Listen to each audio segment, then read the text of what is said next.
Good evening, Commanders, and welcome back to Algorab AM. I am your host, Commander IFlippaDaSwitch, and this is your one-stop shop for everything under the sun that has to do with the Algorab system, Forbes Terminal, Sidewinder Syndicate, Elite Dangerous, and everything the big wide galaxy has to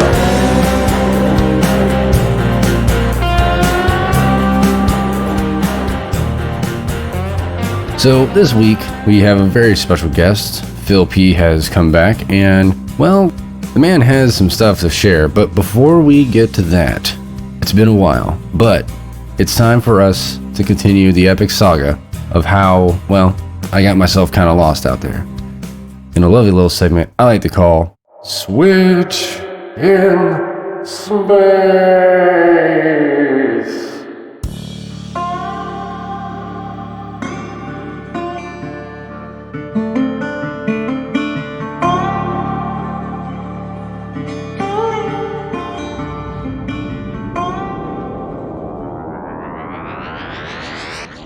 Okay, I've checked all the nav systems and everything seems to be working normally, but I still can't figure out why we're so lost. I will run a full diagnostic on my systems. Additionally, I will use the ship's sensors to catalog the local stars in an attempt to triangulate our galactic coordinates.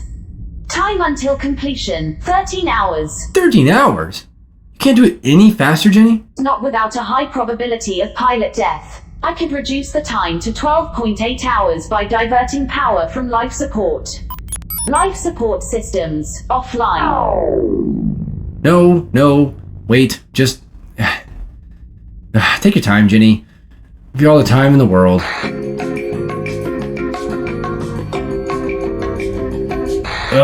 I'm tired of just sitting and waiting around. Jenny, are there any planets within range? Scanning. A small rocky planet is only 487 light seconds away. Great! Maybe we can find something useful down there. Jenny, plot a course. I'm picking up faint signals coming from the planet's northern hemisphere. The signals are consistent with Federation outposts. Yes! Oh man, I've never been so happy to hear the feds are nearby. Disable the supercruise. I'll take her down myself. I'm also picking up EM fields and weapons fire. It's coming from 30 kilometers above the planetary signal. What now? Just my luck. We have to fly through a conflict zone. Wait, you said an EM field? Affirmative. The fields are high energy, but this ship's cockpit is shielded from electromagnetic... Whoa! What the hell was that? Jenny, where did that come from? Jenny? Great! What else can go wrong? Well, at least my suit is still working. Everything's dead! Oh wait, the emergency beacon is shielded too. Yes, okay. It's still working, so at least well, if I can't send a message, I can at least be detected by anything within 100 light years of me, so that's good. Where am I, anyway? I'm in... well, I don't actually know where I am. Wait. I can see the outpost. It looks like... oh, crap, it's a penal colony? Of course it is. There's some kind of gas... what is that, gas leak? That's what it looks like a gas leak. Some kind of green haze all over the damn place. Wait. What? Why aren't there any lights on? There should be civilians. What in the hell? Thargoid. Oh man, that's a freaking Thargoid interceptor. Oh, come on, Galaxy. Why do you hate me? What did I ever do to you? Oh man, that bug is wrecked. Looks like it's been in a scrap. Oh, thank God.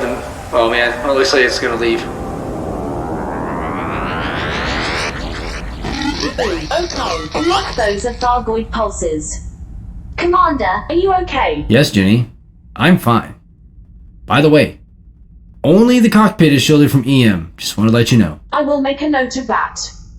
It seems my database was accessed while I was offline. I believe a Thargoid ship is in the sector and has somehow accessed my systems. Oh, no kidding. I'll make sure to keep an eye out. Self-destruct sequence. Oh, come on, Jenny. I'm just kidding. Come on. Commander, I've finished my diagnostic and have catalogued enough of the local stars to generate a location with 99.993% accuracy. We are currently in HIP 16217. Well, great. Then set a course for Algorab. We are in HIP 16217 in the year 3305. 10 months prior to our departure date.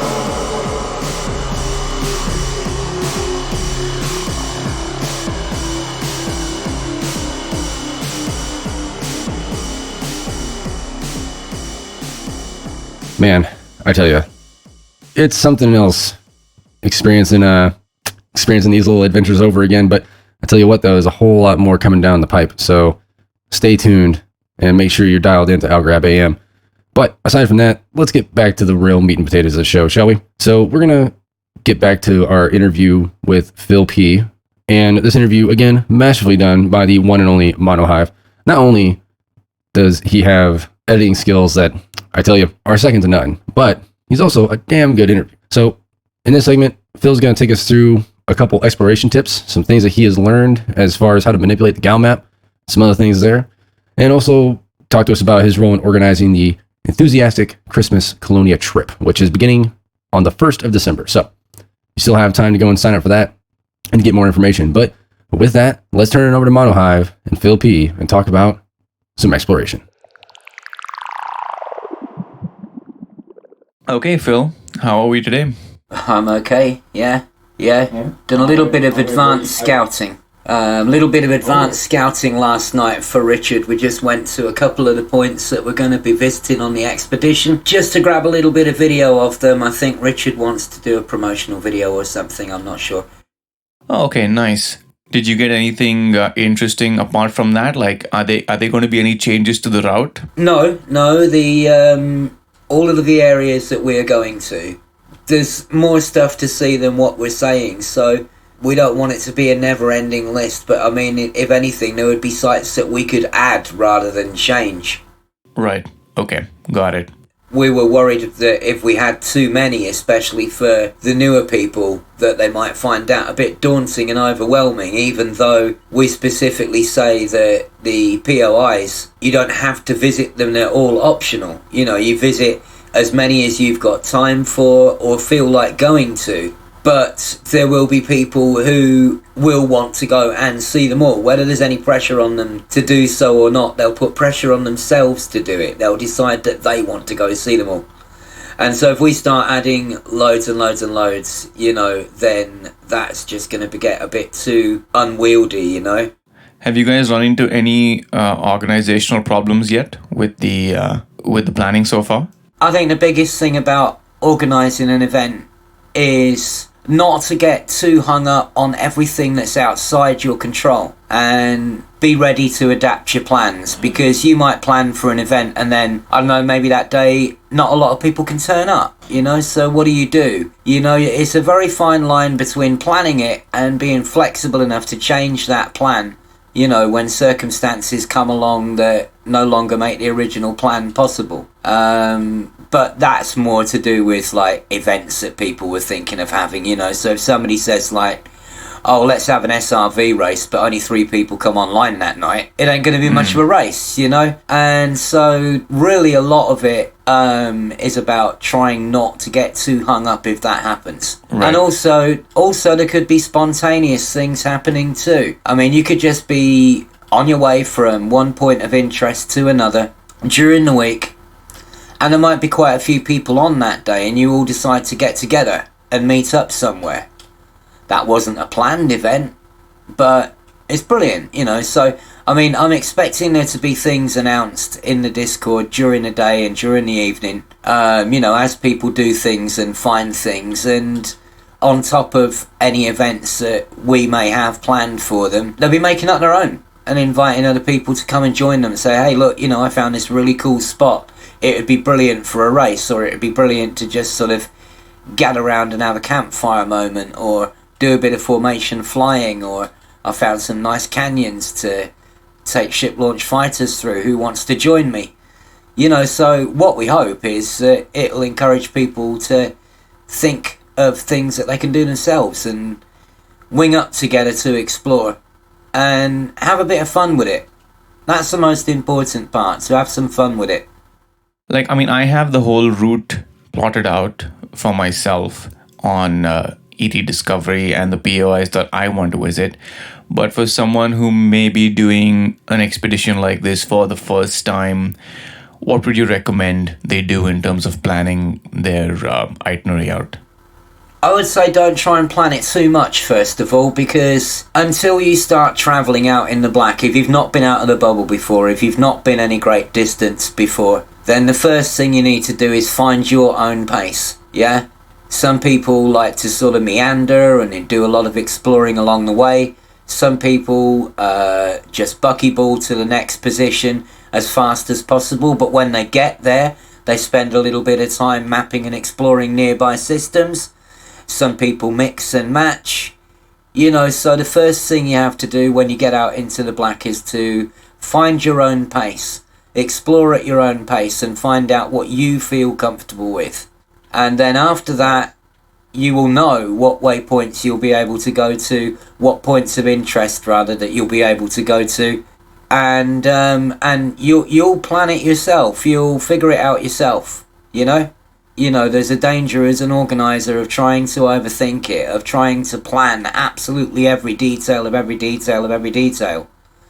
And I honestly believe that's the wrong way to go, because you'll tie yourself up in knots and crucify yourself every time something doesn't go to plan, and you'll just wind yourself up about things that you can't help. Yeah, absolutely. I mean, when I plot a route and I'm heading to a particular location, even if I've decided I'm not going to stop or explore anything on the way, I just want to get from point A to point B and then do my exploring in that area, I'll always find an interesting system on the way, and then I'll decide to spend some time there and explore the surrounding systems. Even if my route planner is showing me 100 jumps, it always ends up being 150. Yeah, and there you go. I mean, you know, we're human, we're not machines. And it's supposed to be, you know, a bit of fun, and it's exploring, you know. You try and regiment it and discipline it too much and act like a robot about it, and okay, all right, you might be functionally efficient, but are you enjoying yourself? You know, because if you're not, then why are you out there? Yeah, absolutely. You know, absolutely. So I mean, I think just remember that we're human beings, not machines, and there is a very great danger of trying to over-regulate yourself. You know, so don't beat yourself up if you don't visit all of them. We've organised it so that everybody could easily get to each of the waypoints in the time frame that we're giving them. Omega Mining Station isn't far away. A lot of the points of interest along the way are very close to each other.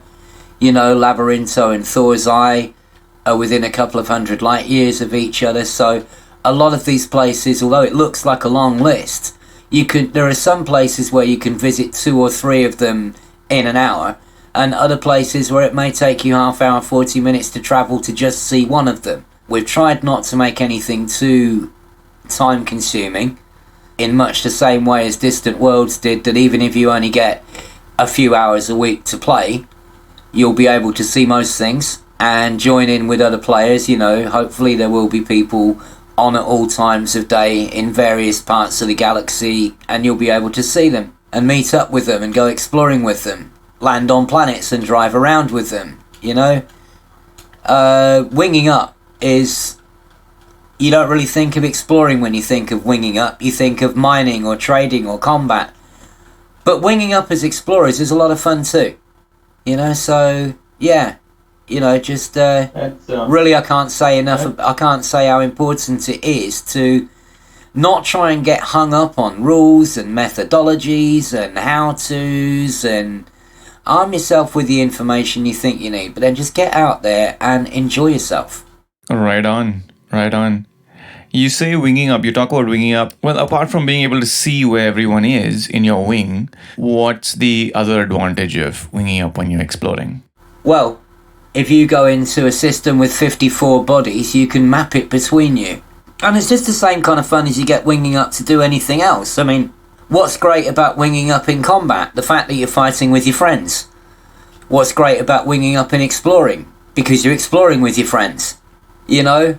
It's the social aspect of winging up really that recommends it. Right, of course. That was a stupid question. Well, no, not really. Yeah, it's just that sometimes I think you just identified something that kind of makes my point for me. That it's very easy to get hung up on details and just overlook the obvious. Got it.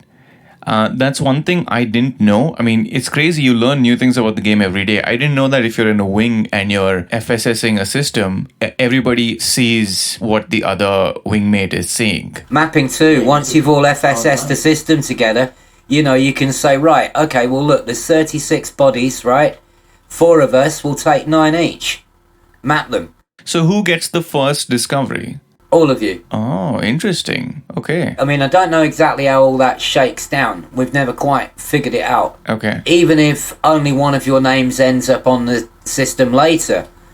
I know that I've gone wing exploring with people, mapped planets, and both of our names have appeared on it. For a while, at least. Okay. Later on, it seems to have been replaced by only one of our names, and I'm not absolutely sure why that is, but we've still got the credit for it and still got paid for it. I mean, that's not something that I've obsessed over, but it is quite nice to look in. It is quite nice to look at a system in the galaxy and go there, and it's like, oh, first discovered by Phill P, and you think, oh yeah, I found that. yeah, I know that feeling. You know, a lot of people have requested that that they want to have the ability to name the planets that they discover, but Sure. I think that's a bad idea. I don't think that should ever happen. Because if carrier names are anything to go by, I can only imagine what people would start naming planets. Yeah, so can I. Yes. Although, of course, all names could be vetted, but yeah. Yeah, no, it would be a logistical headache, and then if you let some people name things and not others, you're going to get accused of favouritism, and I think you're right, and I've gone with you. That just opens up a whole can of worms right there, you know. Everything from censorship to people claiming that they would be favoured or other people are favoured over them, or I think FDev are just wise to step away from all of that and go, nah, don't think so. Sorry. I know we weren't coming on here to talk about carrier names tonight, but but why not? But there are some. Entertaining as hell. Yeah, well, you know, when have we ever stick only to the subject? I mean, people should know this by now. We don't do this. You wouldn't really want players being able to pick system names, because look at some of the carrier names. And I was watching Drew's Lore Tour, and there's some very specific references which kind of give away something about the player. So, for example, there's one guy who's named his carrier Wimbledon Common. Yeah, I heard. I think I heard that on the lore tour. They met there on one of the tours, right? Yeah. Now, if you are British and of a certain age, then you will remember the Wombles of Wimbledon Common as a children's show. And so I would sort of take a name like that and say, right, I'm guessing that's a British guy in his 40s or 50s. You know, somewhere around my generation. Right. Because you kind of need to be my generation to get that reference, you know. I saw a thread in the forum today where people are saying, you know, all these serious ship names and these people naming their ships after warships and all that. I never bother with that. I just give my ships silly names for fun. You know, so yeah, that's the player base for you. Goes across the board. Yeah. I mean, I guess it depends on. Some people take the RP element seriously, and that's important to them. For some people, you need to balance out the seriousness of the game, because Elite is pretty serious. You know, the tone of the universe is quite dark in general. So I think having a funny ship name sort of balances that out. Yeah, I think so. I mean, all my ship names are stupid. Speaking of ship names, what's the deal with Bengaluga?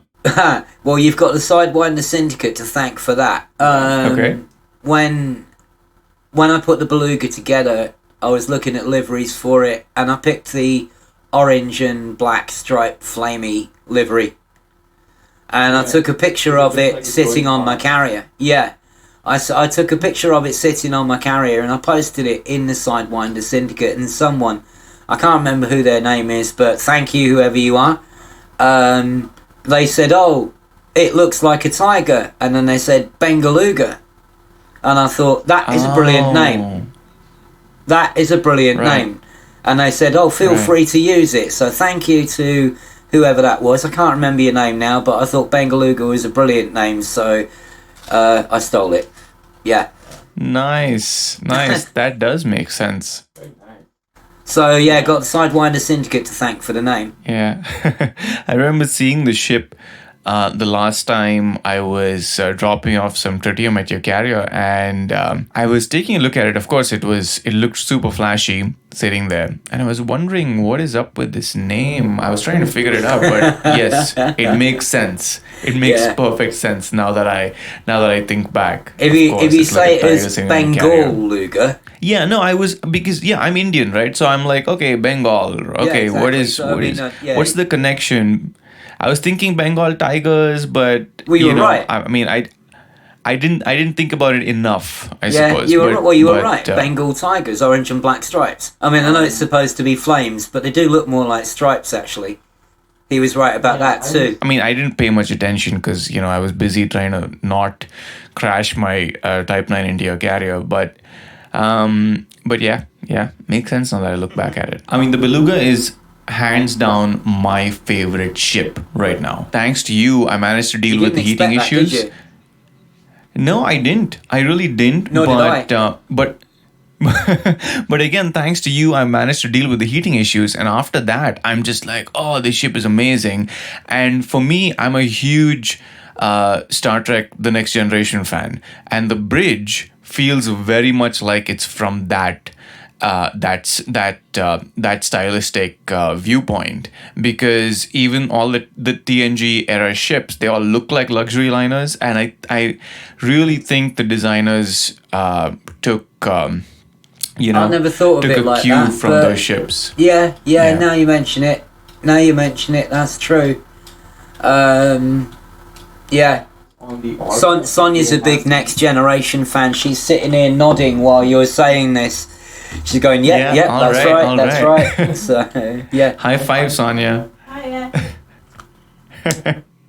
But you'll notice this especially on the Orca. If you look to the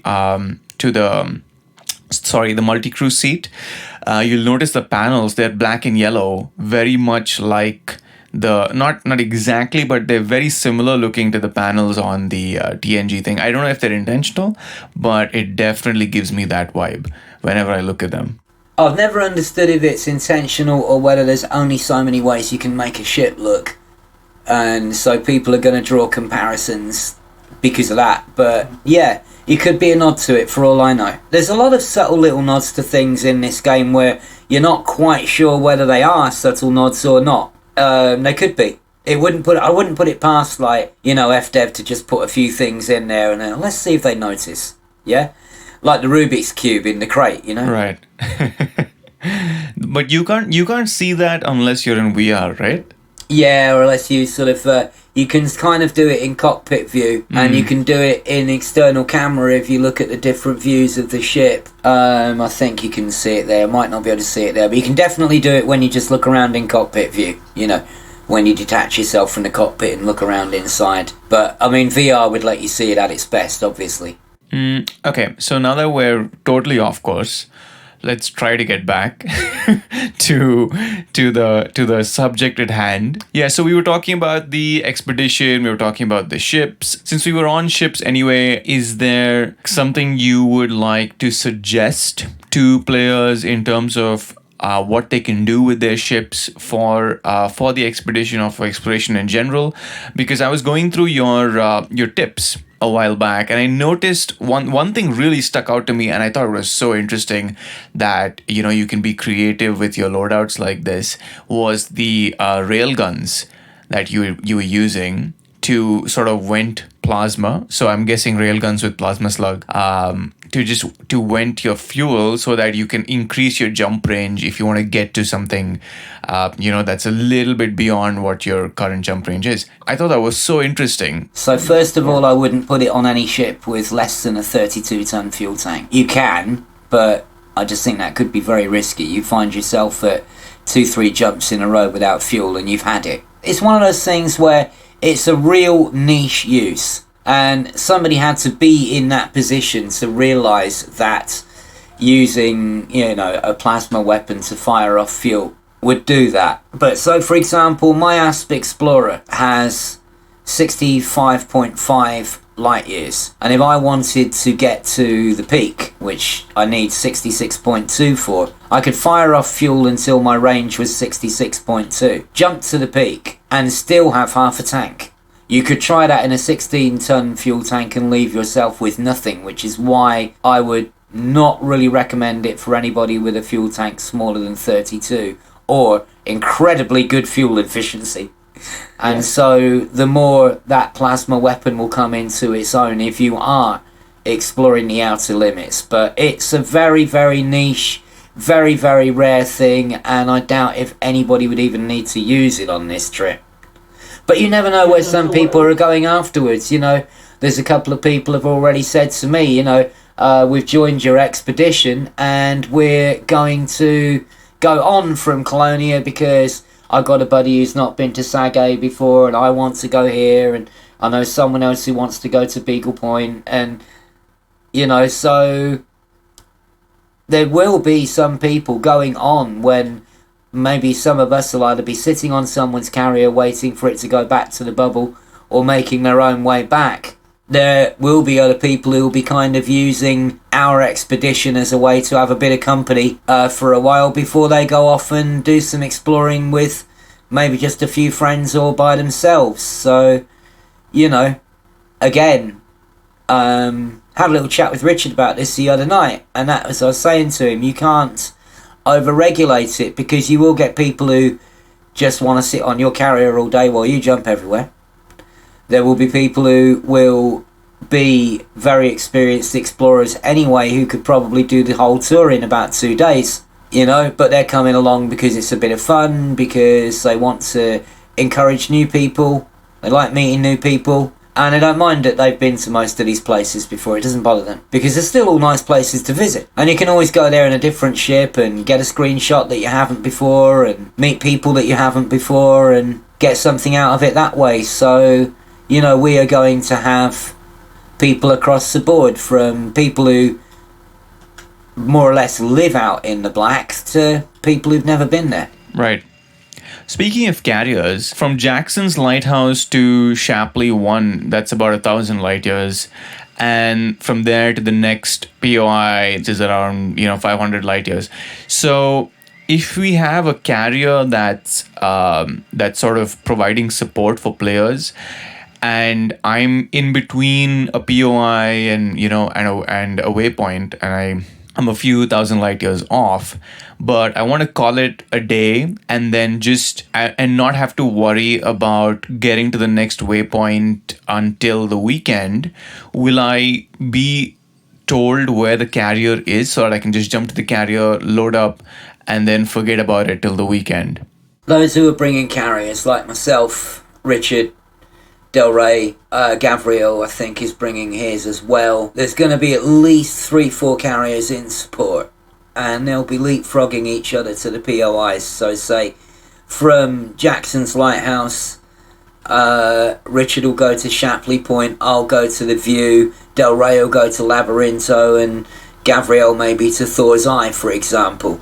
And we'll stay there until everybody's seen those waypoints, and then we'll move on to, the supercluster, and every time one of us jumps, we will notify through the Discord, I'll be jumping in 15 minutes, this is my destination, I'll be there in, 40 minutes because it's going to be 2 jumps or something, yeah? But we'll be keeping people informed through the Discord when we jump the carriers, so check the Discord to find out where any of the carriers are at any given time. we will be giving you updates on our position. You know, if you haven't seen an update from us, then it's still where we said it was last time. But but the other thing is that you don't forget you can bookmark carriers. And what we intend to do is bring everybody's carriers to the Sidewinder system so that everybody can bookmark them. And so it doesn't matter if you log off, because when you log on, you'll see for yourself where the carriers move to. Because when you bookmark a carrier, when it moves, the bookmark moves. So the bookmark shows you where the carrier currently is. So as long as you've got all the carriers bookmarked, you'll never not know where one is.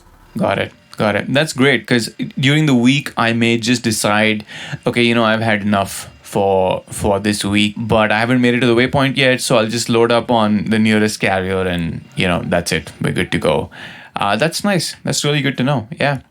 I mean, on that note, I just want to bear in mind, this is one thing that people are going to notice when they go out there. I'm not saying it's a misconception that you have particularly, but there does seem to be this conception from people that, if we do get stuck, there's a carrier nearby. Once we get out into the black, they will find out exactly how relative the phrase nearby is.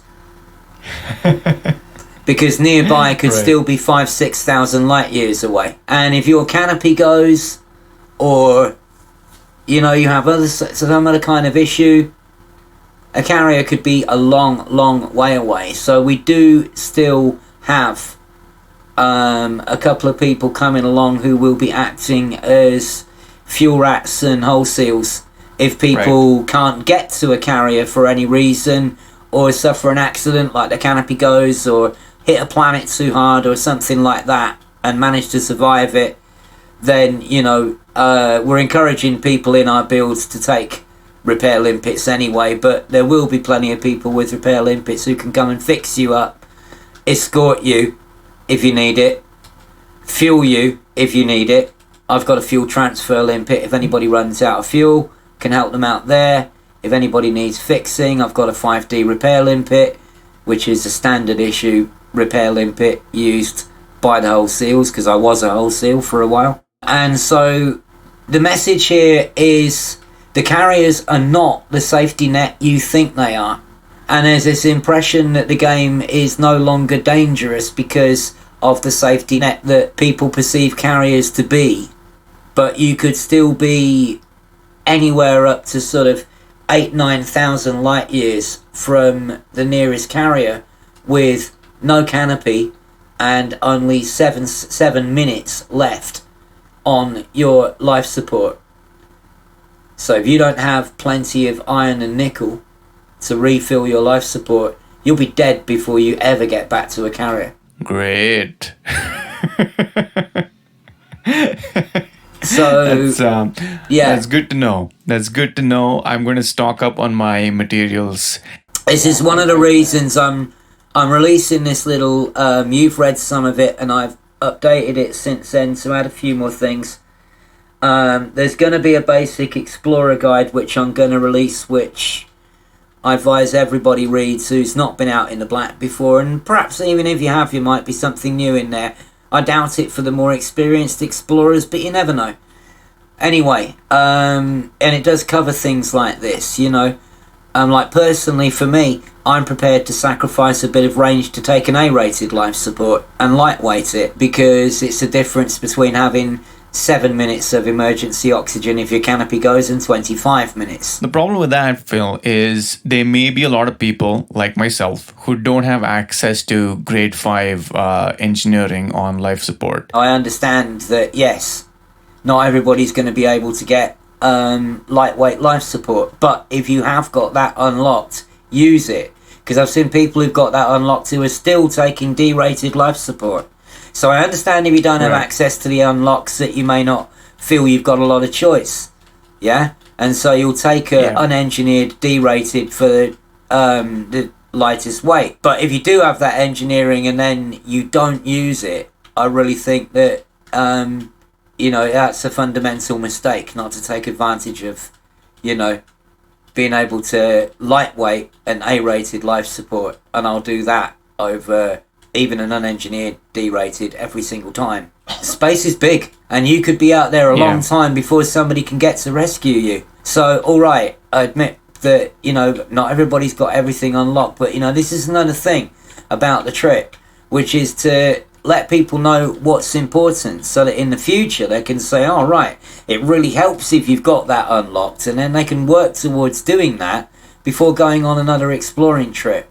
So, you know, that's going to be part of the learning experience for some people.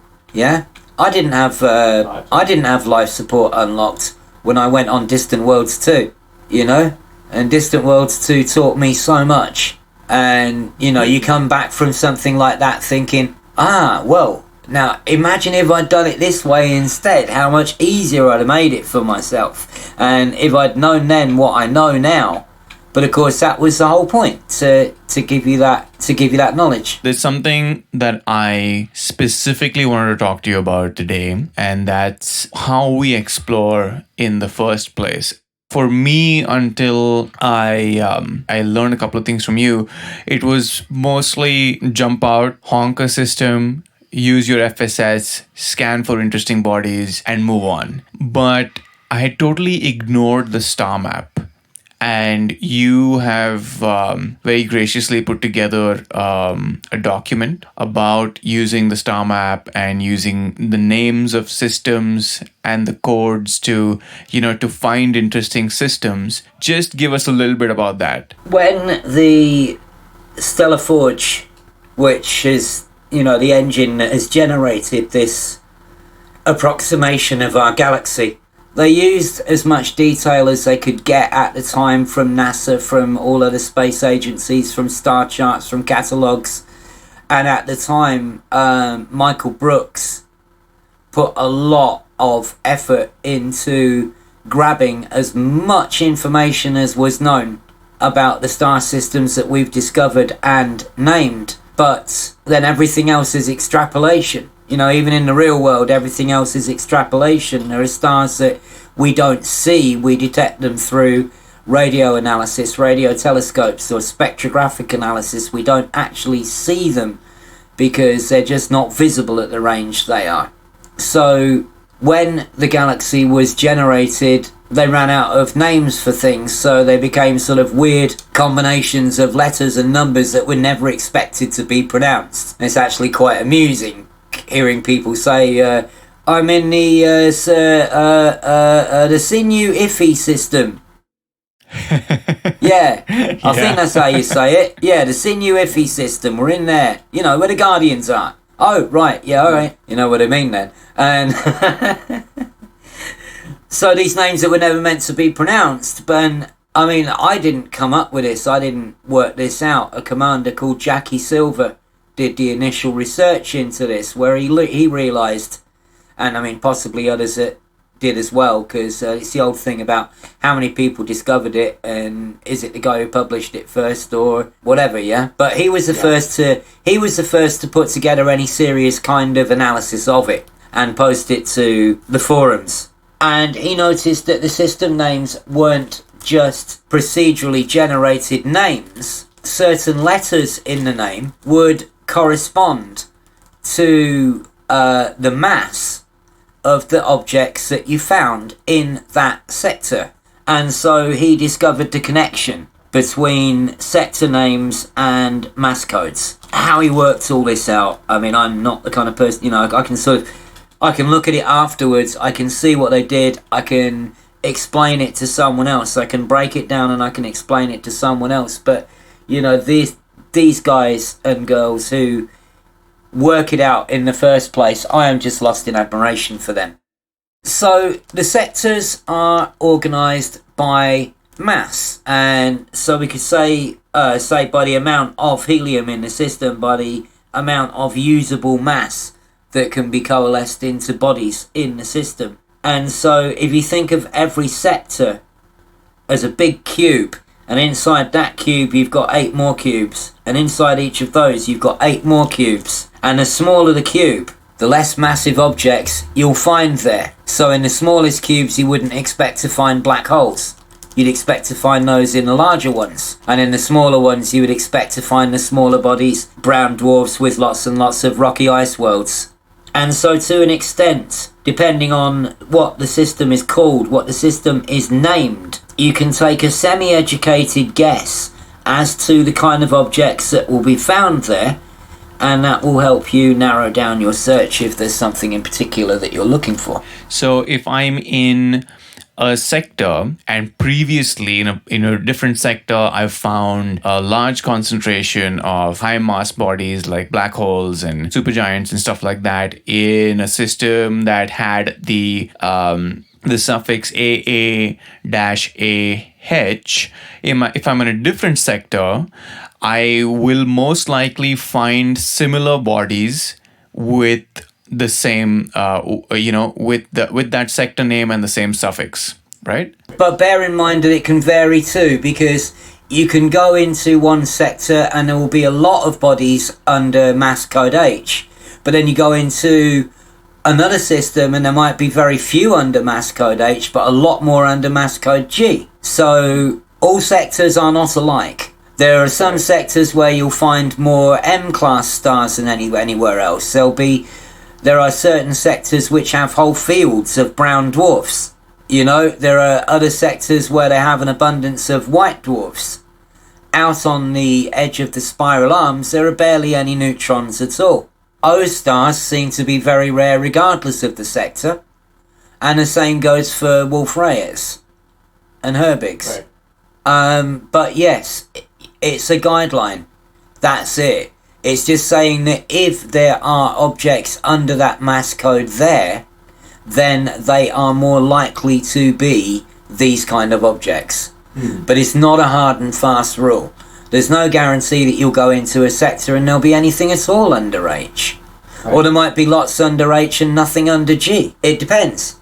But the way you use the mass codes is exactly the same to discover that. The methodology you use is the same. It'll either turn up some results or it won't, based on whether there are any bodies in the mass code that you've selected in that sector or not. So as I say, you may find that in some sectors you've got lots of black holes. I mean, if you go high above the plane, you go high above the core, you'll find loads and loads and loads and loads of black holes right at the top of the galaxy.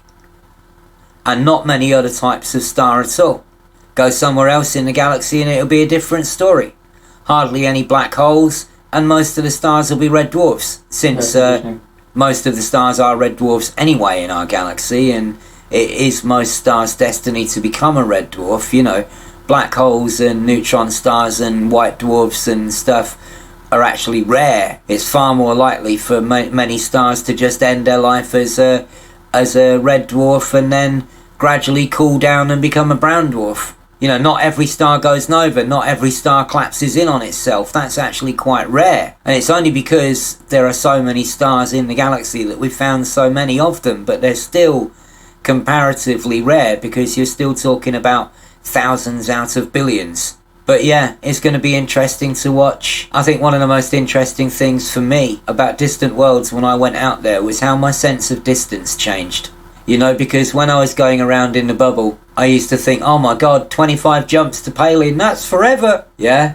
And then you get out into the black, and within about 2-3 weeks of distant worlds, I was thinking like, oh right, 3,000 light years. Okay, that's not too bad. That's what, 56 jumps. Yeah, I can do that in just over an hour, taking my time, no worries. And you just start to think nothing of distances like that. And it'll be interesting to see how many other people's sense of distance changes. That's something which you can only experience yourself when you get out there. But it's quite funny that distant worlds guys were kind of sort of like being like almost like self-indulgent parents, and we were the kids going, wow, yeah, I found this and I found that and I found that, and they were like self-indulgent parents, and some of them had been like distant worlds, the original one. They've been out exploring 3-4 years in the black, and no, to be absolutely fair to them, even though they must have seen this stuff a million times before, they were never anything less than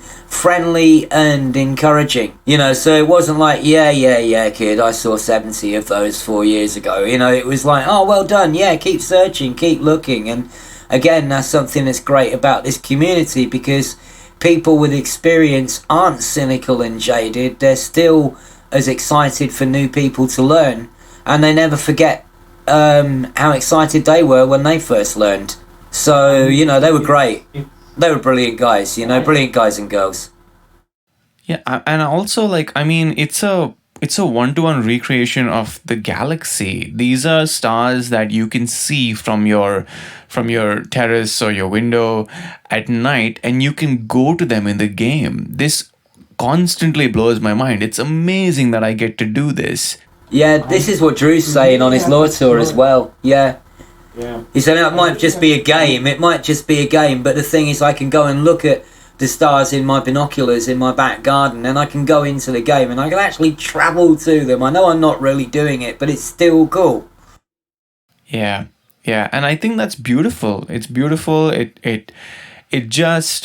It feels like it's more than a game to me on most days. I don't know about other people, but to me, it's more than that, and it satisfies my curiosity about space in a lot of different ways, and it sort of opens me up to, you know, going outside the game and reading about stellar bodies and reading about stars and trying to understand how different orbits work and all of that stuff. So, you know, even beyond the game, it's pushed me towards all kinds of interesting things that I may not have thought about reading about otherwise. I suppose in the same way as filmmakers always hope that somebody might like the film enough to read the book, but they know that very few people will. Right.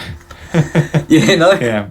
I think it's possibly on that kind of principle that hopefully playing a game about space might urge you to pick up a book on astronomy now and again, or maybe dig out that old telescope that you haven't done anything with for years, or those pair of binoculars that you bought for bird watching, try pointing them up. Yeah? And, you know, or like if you've got a camera, try and take a few shots of the night sky. You know, and if it encourages people to take a wider interest in that kind of thing, then great. Okay, so you were going on expeditions long before fleet carriers were introduced. How has their introduction changed this experience for you? As far as exploring goes, to me, yes, of course they've added to it. But as far as me putting a ship together and going exploring in that ship, the way I build it is exactly the same as the way I built it before fleet carriers came along. I still build it to be as self-sufficient as possible, self-repairing when possible. I still stock up on mats so that I can give my SRV premium repairs and refuels and that kind of thing. You know, I make sure I've got plenty of materials to for the AFMU, and I always take at least one. Mainly because I know I'm going to be neutron jumping, so I know I'm going to have to fix the frame shift drive, but I think taking an AFMU along is just a good thing to do anyway. Especially if you've got light-weighted modules, they get hurt the most by emergency stops, so it's nice to be able to repair those because they can take really heavy damage. But the way I build an explorer ship isn't much different, or even indeed any different actually, to the way I built them before fleet carriers came along, and taking a fleet carrier along for me won't really change my exploring experience much. It will just be there. Because all I'm going to be doing is directing it to jump every 20 minutes until it's getting to where it's going to, and then leave it there until I need to jump it again and ignore it and just carry on exploring in my beluga and doing my own thing. So I'll be almost detached from my carrier in a way. There's a few places on legs 2 and 3 of the journey where I've never been to before. The only other time I'd have been able to go to those places would have been on Distant Worlds, which was the only expedition going in the same direction. And at the time in Distant Worlds, I was in a Corvette, so yeah. Yeah, that. Yeah. With a whole 38 light years. Well, that's pretty impressive for a Corvette, you know. And this is without a Guardian frameship. This is Guardian with FSD. one. No, this is definitely with one. That's with one. Okay. Oh yeah, it would only have got 27 without one.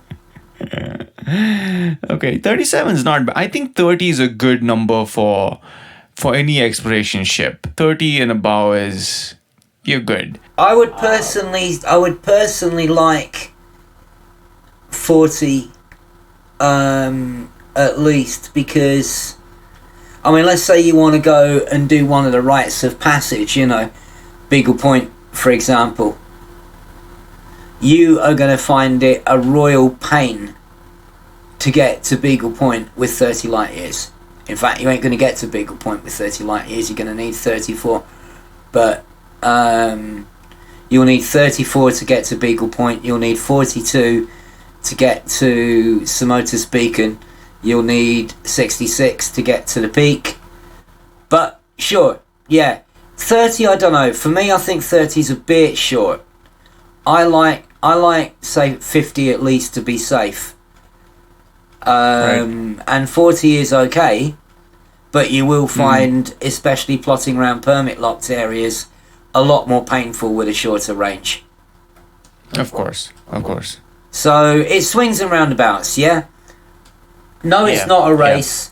And, I mean, there's this perception, again.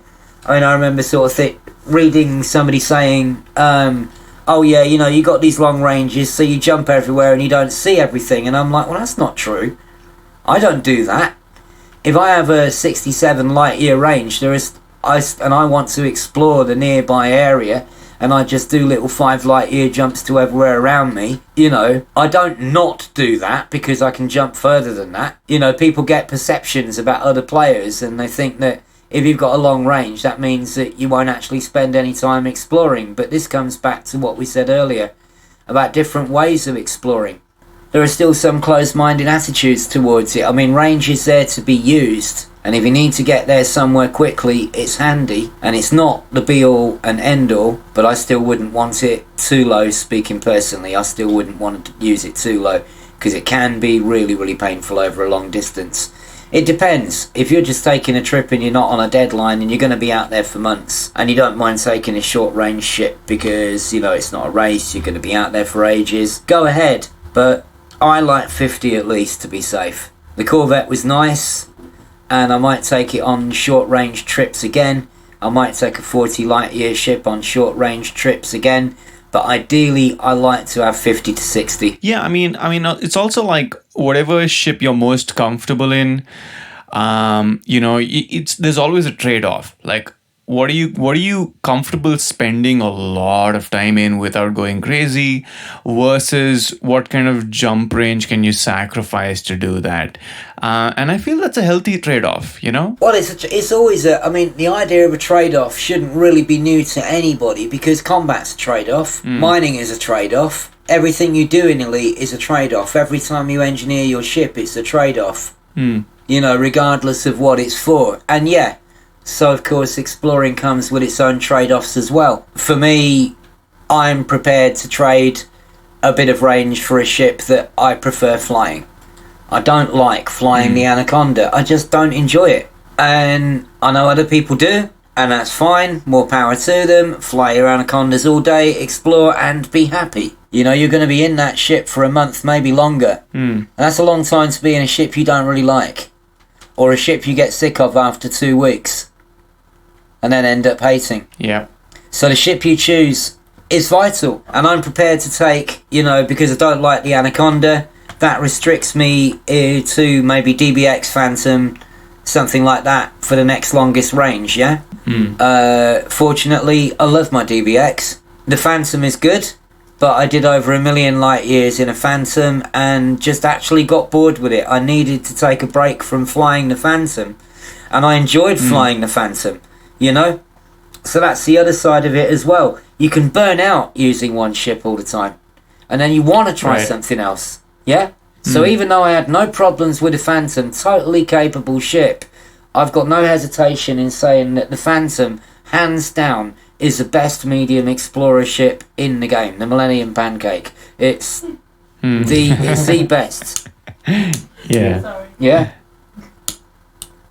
It is the best medium explorer ship, bar none. Even that, I could get bored with after a while. So go back to the Asp Explorer for a bit, and then go back to the Phantom when I've had a bit of a break from it. So I've got an Asp Explorer, a Phantom, DBX, Crate Mark II, and Beluga, all engineered as explorer ships. So I got a choice between two accounts, that is. So it is nice sometimes just to go out in something a bit different, but having a ship you enjoy flying is absolutely vital.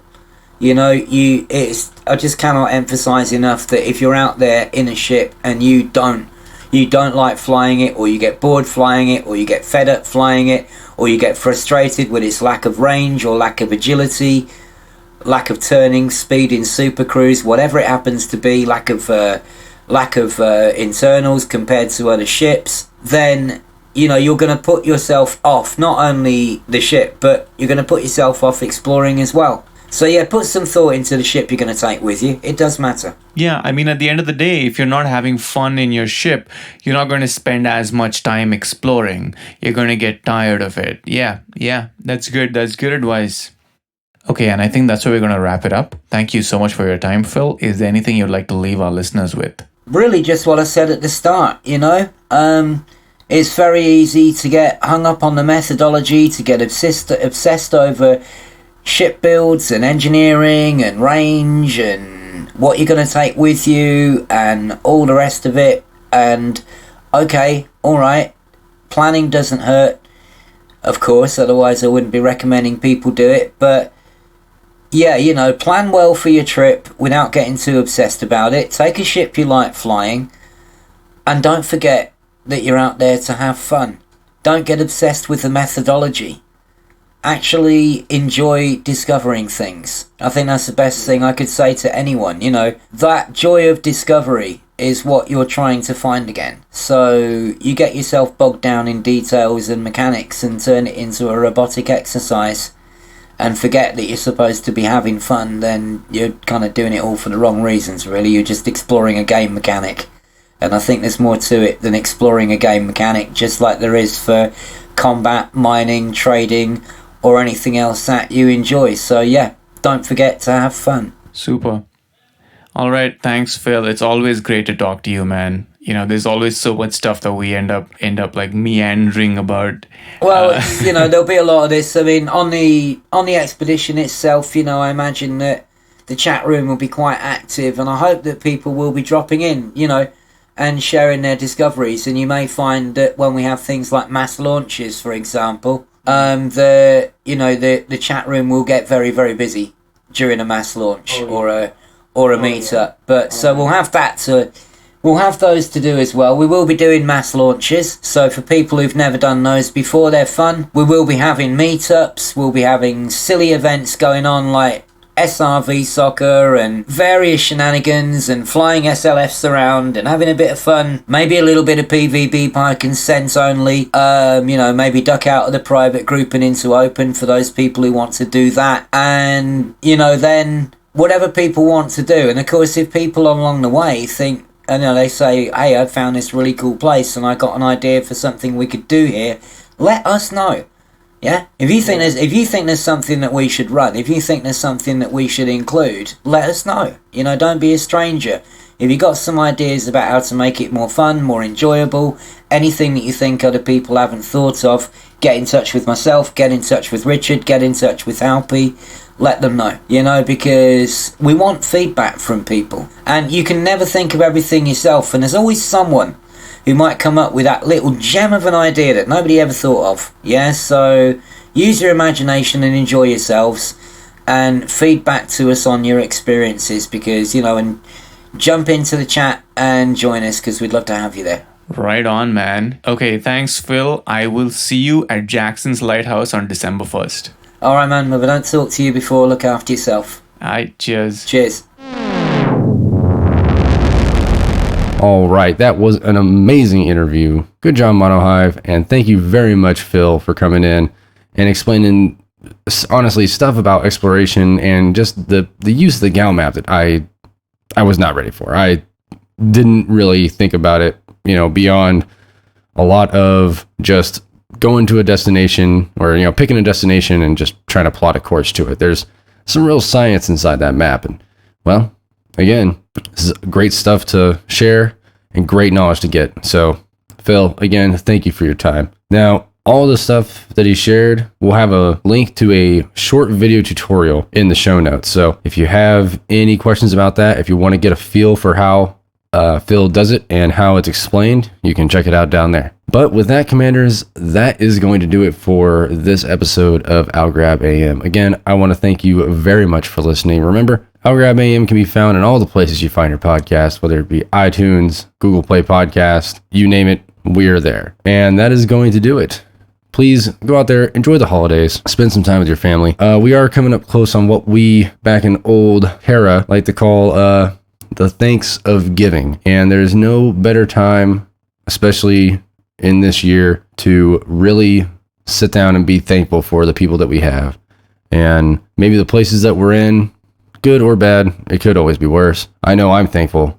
I'm thankful for all of you out there listening. I'm thankful for my family and friends. Most of all, I'm thankful to be able to have something that, for being completely honest, I can actually be passionate about and wake up excited to do every day. So once again, thank you very much for listening. Y'all take care out there. Live safe, fly dangerously. 07